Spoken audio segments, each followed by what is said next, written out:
Hello and welcome to my vlog of the first 2 days of South by Southwest 2024 Neuro Spicy Edition, also known as the I had really bad anxiety throughout this entire trip and didn't actually do very much at South by Southwest Edition. Basically what I'm trying to say is that most people who would want to watch a South by Southwest video are probably not looking for this kind of video, but this is what my weekend was like, so here you go. Also, just for full disclosure, I was not asked to make or paid to make this video. However, this entire trip was gifted to me by Procter & Gamble and Tide, so this was a sponsored trip. Huge thanks to them for giving me this amazing opportunity. Any products shown in this video are shown because I wanted to include them, and all opinions expressed in this video are entirely my own authentic opinions. Okay, time to go to Texas. But before I could go to Texas, I had to wake up, and of course I can't wake up until I've had coffee, so coffee first. And then there I am, eating some of my breakfast in the lift to the airport. Then I'm at the airport, where they have the most annoying soap dispensers ever. I swear, Bradley International, if you do not replace these, I'm going to lose my mind. They never work, and on top of that too, it's not just the soap dispensers, it is also the paper towel dispensers. They are terrible, 0 out of 10.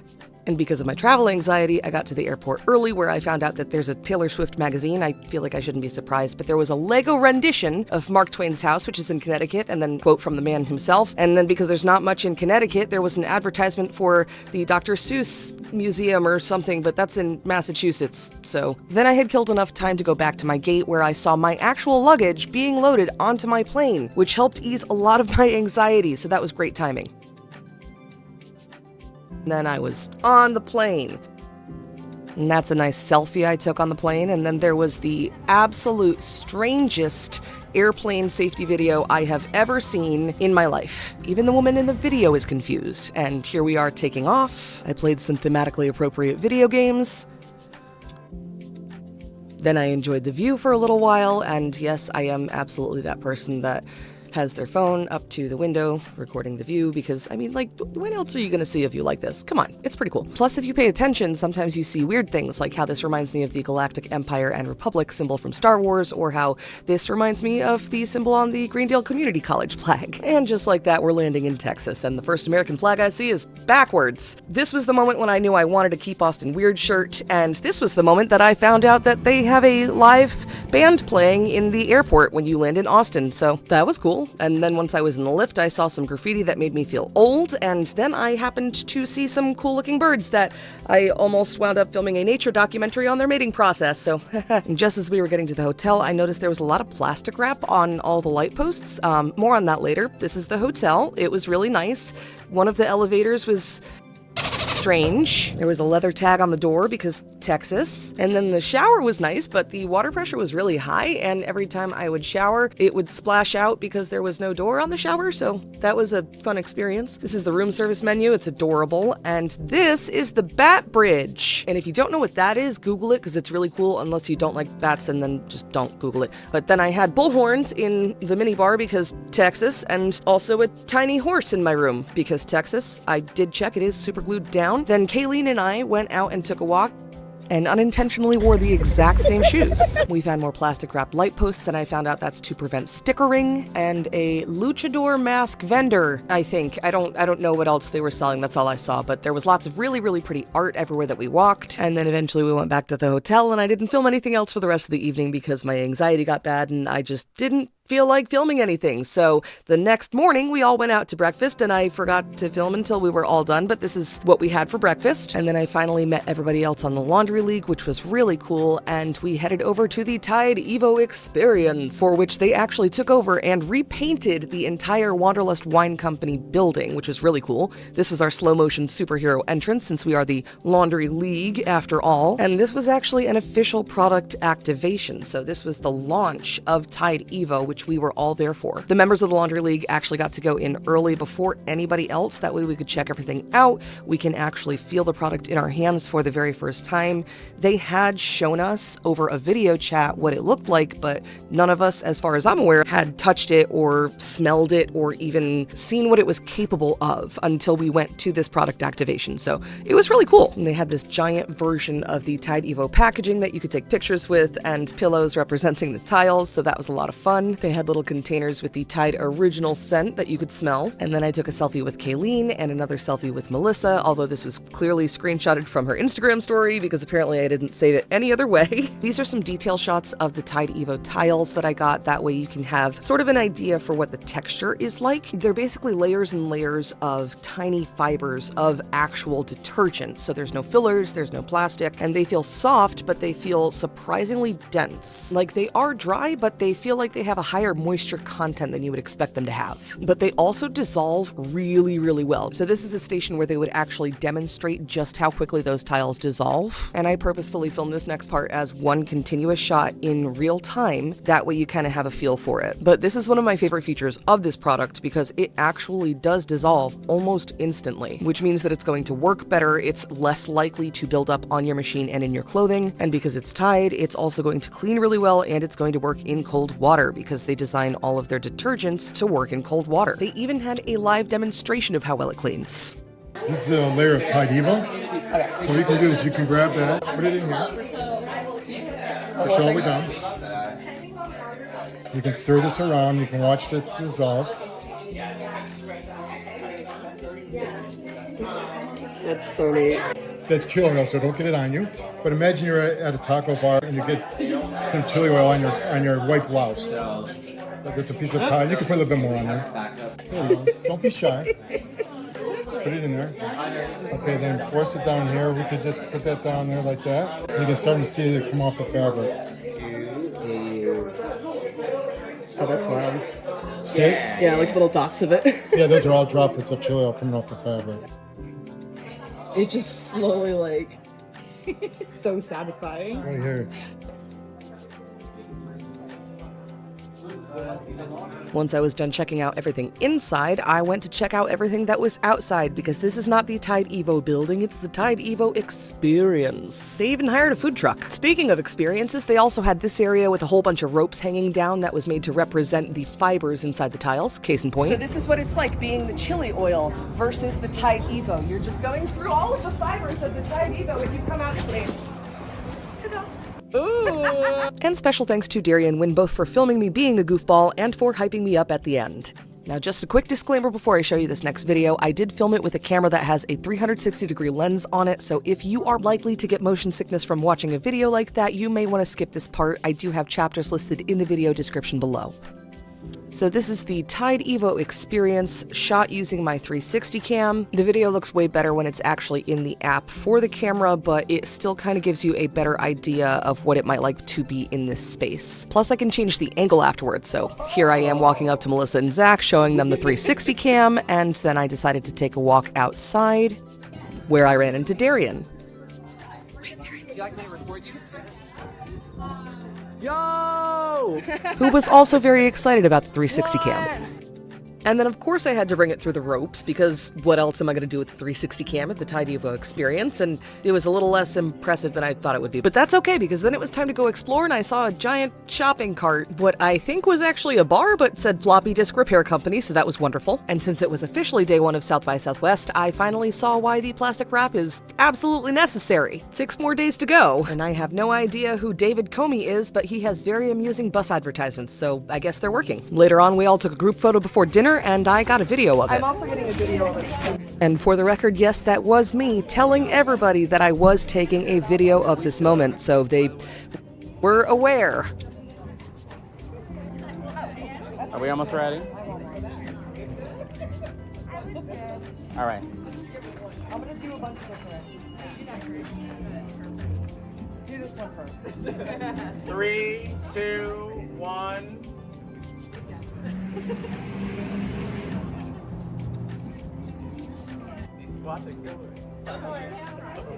Pro tip, always get a video of a group photo being taken, especially if it's a group of creators, and especially if Darian Wynn is one of them. This is one of my favorite parts of the group photo video that I just need to pause to explain really quick. So that is Jessica on the right, who is Our Sweet Gwendolyn on Instagram, who just complimented the outfit of Jessie on the left over here. Now, Jessie is not a creator in the Laundry League, but she is most certainly a member of the Laundry League because none of us would be here if not for Jessie. Because she's the one that not only coordinates all of our trips, but goes on them with us. So basically, Jessie is awesome, and that's what makes this next video even better. And for the record, I was filming this with the front-facing camera, so they did know they were being recorded. So my jacket's from Zara, my shirt is from Zara, this is All Saints, shoes are from Zara, bag is an Amazon dupe. This is all from the house of Dairy, y'all. And it's very bougie. Subscribe for more outfit checks. Hi guys, welcome back to my channel. Today I'm gonna set this place on fire. For legal purposes, I just want to clarify, Darian was joking. I will make sure that I post that and I tag you. And after the herding of the cats that was taking the group photo, we all sat down for dinner. We were in the croissant room of the Elizabeth Street Cafe, which is, I believe, a mix of Vietnamese and French cuisine. I'm not 100% certain on that, but I did get a photo of the menu, which is probably a good thing because I only got a single video of the spring rolls and nothing else. And then when we got back to the hotel, Zach got recognized by a follower and told them more about Tide Evo. There's 2 little things you have to insert? Yeah, it's sick. Because yes, we are actually laundry nerds. So this was day 2, I did my hair, my hands were blue, it's like a Dr. Seuss book. This was the fit check. Yes, I did go full send with the goth this day. And when we showed up to Wanderlust, there was already a line waiting outside, so that was cool. Took another selfie with Kayleen on my better camera, and since I had already gotten most of the footage I wanted to get, I started getting creative footage. Because not only is it pretty, but you can also see all the tiny little fibers of detergent inside of that Tide Evo tile. So, you know, just trying to keep the fun and functional in these shots, I guess. I also made sure to get a few shots of the packaging, including the inside that tells you how to use the tiles. And I was able to talk to Paul from P&G about how P&G makes their products more accessible. At P&G, we're always trying to make our products more accessible to people with disabilities and everybody. And so one of the great things about Tide Evo is expanding on P&G's use of our tactile language, which reinforces with people what they've got in their hands, whether they're purchasing in store or at home. So on the box, here we've got our laundry detergent symbol, which is a square with a circle inside of it and 4 lines underneath. So simply by running your finger across this symbol, it tells the user that they've got a laundry detergent product in their hands. And P&G's tactile symbols have been in its development since 2018 with members of the blind and visually impaired community and P&G's own people with disability networks. And the feedback was that they wanted something simple and intuitive on our products to reinforce what you have in your hand. And it started with herbal essences. So we had lines on our shampoo that are across the top of the bottle here, and then circles or dots for conditioner. So when you've got suds in your eyes or you can't see the bottle, you know exactly which product you've got in your hand just with a quick touch. And now we're bringing this to more products. So we've got shampoo here, our Head & Shoulders range, and the lines here. And also you'll soon see it on Olay body wash. You'll have one line for cleaning, one body, 2 lines for hand wash, 2 hands, and then multiple lines for shampoo cleaning for your hair because you've got lots of hair. And then when you pair it with the laundry symbol on Tide Evo, you've got laundry detergent, laundry cleaning, and you know what you've got. And I am all about accessibility, so I love talking to him. And for lunch, a few of us went to the famous Terry Black's barbecue. And speaking of fame, I don't know who this guy was, but he is clearly pretty popular. If I had to guess, I would say that he is some kind of a streamer because he had an entire crew, and I'm sure these clips will probably make somebody angry that I was so close to him but didn't know who he was. Oh well. Then we went inside Terry Black's barbecue and saw all of the different souvenirs you could buy, the frozen meats. You gotta have the frozen meats. Basically, it was so busy that it kind of felt like I was in a cross between Disneyland and Stu Leonard's, except with more barbecue because Texas. It was very apparent why they're so famous though, because it was very good barbecue. How your hair? Thank you. Yes, that was me awkwardly accepting a compliment from the man who was cutting my meat, and here is my food. Nom nom for us, David. Sorry if you don't watch Schitt's Creek, and also kind of sorry if you do, because that was a really bad impression. But yes, I got a 1/4 pound of the beef brisket, which I only got a tiny bit because I wasn't really able to eat very much because of my anxiety. I also got potato salad and cornbread, and even though I couldn't eat a ton, it was amazing, unsurprisingly. Then I took a photo in my Laundry League sweatshirt that I tie-dyed myself, and with my South by Southwest badge that I barely used, to be honest, because because everything was either too people-y or I couldn't get in because it was already capped. But speaking as somebody who's been to a lot of conferences before, I know that that's just par for the course, so I find other ways to have fun, like having really delicious lunch with an amazing group of people. And honestly, this is probably one of my favorite moments from the entire weekend. And then in the lift after lunch, we saw cacti because Texas. We got a pretty decent view of downtown Austin. And then some people wanted to go check out the Porsche Experience, while the rest of us decided to check out She Media next door, where we then stood in line for about half an hour before being turned away about 10 people away from the door because it was already capped. Because apparently Brooke Shields was there, so cool. After a brief break, I went exploring on my own and I found this movie poster. And then I went and found the actual movie poster gallery, because even though the thought of sitting through a movie was agonizing for my anxiety, I did at least want to look at all the posters because the artwork was amazing. And I love that they had a gallery of all the different posters for the movies that were being shown at the festival. Then I walked around the Austin Convention Center a little bit and found this beautiful little area here. And when I went back outside, I found out the plastic wrap protocol extends to the handrails of stairs as well. It's probably a good thing OSHA wasn't at South by because they would have a field day. And I did break out the 360 cam one final time just to do a walkthrough of the South by Southwest attendee lounge or something, I think is what this was called. Basically, it was the only area that I was actually required to have the badge to enter, and it wound up just being a bunch of booths with some free samples. And they also had a premium poopery porta potty, which I did not wind up using, but I did get a free sample of poopery. This was my free stuff haul, and on my walk back to the hotel, I found this cute little gift shop where I not only finally found a Keep Austin Weird rainbow tie-dye t-shirt, but I also found my new favorite coffee mug because it's frickin' bats. I love Halloween. One of the other things I love about visiting different places is seeing how they handle public transportation. So even though this particular video only exists because I wasn't allowed to cross the road because there was a train coming, I still find it really interesting. Then I saw one of those weird food delivery robots for the first time in person, so that was also interesting. I got back to the hotel, I checked out some of the artwork in the lobby, then I got changed and we went out to our farewell dinner at Suerte, where this message greeted us because Texas. We took some group photos, and of course I'm the only one making a silly face because it's me, and then I took a look at the menu and got very excited, because if there is one kind of food that I love, it is Tex-Mex, and we were actually in Texas. So of course, it was delicious. I started out with a virgin margarita because I don't drink, and it was amazing. Then we started with chips, guac, and bean dip, and the chips were not really chips. It was more like one giant chip, and then you had to break pieces off of it. Regardless, it was delicious. And then came the confit Wagyu brisket tacos.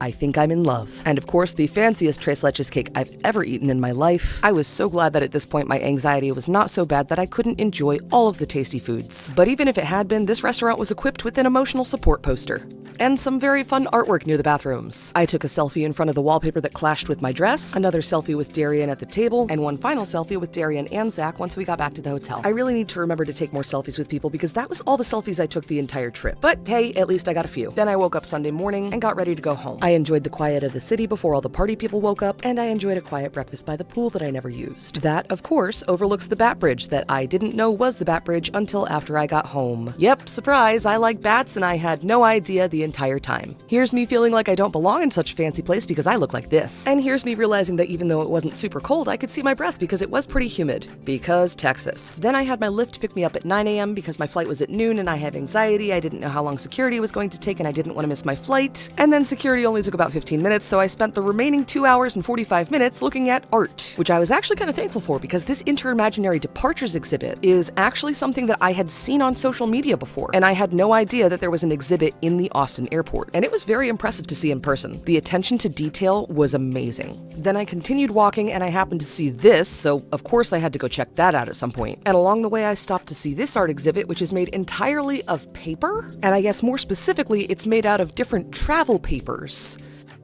It was very beautiful and very impressive. Then I finally found the giant cat store, which was apparently a toy store, and not only that, but it was actually a really nice toy store, especially for being inside of an airport. And while I know the toy store didn't come up with these, they only sell them, I feel like the people who made these stickers really missed an opportunity to call them Thai dinosaurs.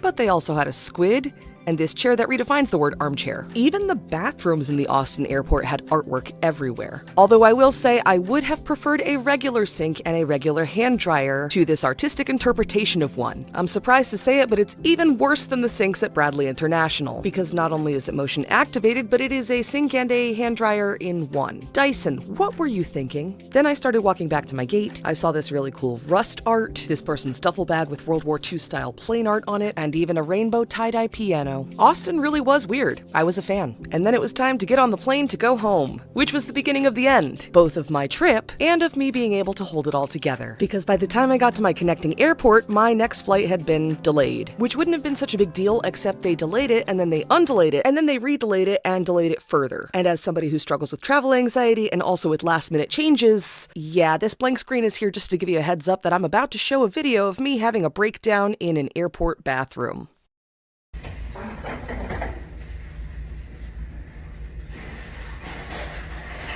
I know this part can be difficult for some people to watch, but I felt that it was important to include because this is the side of mental illness that not a lot of people see.